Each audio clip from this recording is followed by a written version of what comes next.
আমাদের যে মরতে হবে এই কবরস্থানে আসলেই সেটা কিন্তু মনে হয়।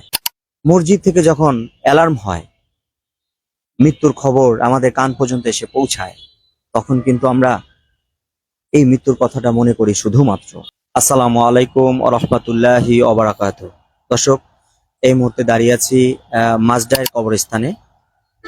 আমরা ZTV চ্যানেল থেকে প্রায় সময় আমরা কবরস্থানে চলে আসি। মৃত্যু অনিবার্য, এটা আমরা সকলেই জানি। মাঝে মাঝে কবরস্থানে এসে আপনাদেরকে দেখানোর চেষ্টা করি, আমরা নিজেরাও আসি। আমাদের যে মরতে হবে এই কবরস্থানে আসলেই সেটা কিন্তু মনে হয়। যখন দুনিয়াবি কাজে থাকি তখন কিন্তু অনেক সময় আমরা ভুলে যাই যত ধরনের অন্যায়, পাপ, মিথ্যা বলা, গীবত করা, যত ধরনের অন্যায় আছে আমরা কিন্তু করতে থাকি দিন দুনিয়ার চলার পথে। পরিবার নিয়ে যখন আমরা কাজে ব্যস্ত থাকি তখন কিন্তু আমরা মৃত্যুর কথা ভুলেই যাই। তো যখন কবরস্থানের সামনে দিয়ে আমরা আসি বা কবরস্থানের আশেপাশে একটু আহ, আসার চেষ্টা করি, বা কেউ মৃত্যুবরণ করে কারো পরিবারের মধ্য থেকে, তখনই আমাদের, অথবা মসজিদ থেকে যখন অ্যালার্ম হয়, মৃত্যুর খবর আমাদের কান পর্যন্ত এসে পৌঁছায়, তখন কিন্তু আমরা এই মৃত্যুর কথাটা মনে করি শুধুমাত্র, বাকি সময়টা ভুলে যাই। তো আমরা চ্যানেলের মাধ্যমে এই যে মাজদাহের কবরস্থান দেখেন, সবাই কিন্তু একদিন জীবিত ছিল, আজ কিন্তু তারা এই পৃথিবীতে নেই, তারা পরপারে চলে গেছে।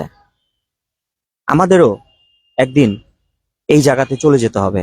আমরা এখানে দেখতে পাচ্ছি এক ভাই, উনি কিন্তু কবরের সামনে দাঁড়িয়ে দোয়া করছে। কবরের সামনে ধরে আয়াতুল কুরসি অন্যান্য দোয়াগুলো পড়তে হয়, তাহলে কবরের আযাব আল্লাহ মাফ করেন। জেনারেল লাইনে যাদেরকে পড়াশোনা করানো হয়, জেনারেল লাইনে পড়াশোনার পাশাপাশি ধর্মীয় বিষয়ে কিন্তু শিক্ষা গ্রহণ করানো উচিত।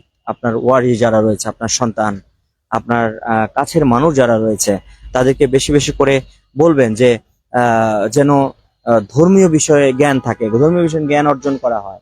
তো এই বিষয়ে জ্ঞান অর্জন থাকলে তো আপনার সন্তান বা আপনার ভাই বা বোন আপনার জন্য দোয়া করবে।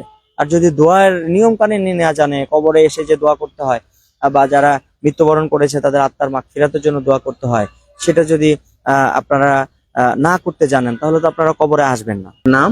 আমার নাম মোহাম্মদ রাজু আমিন।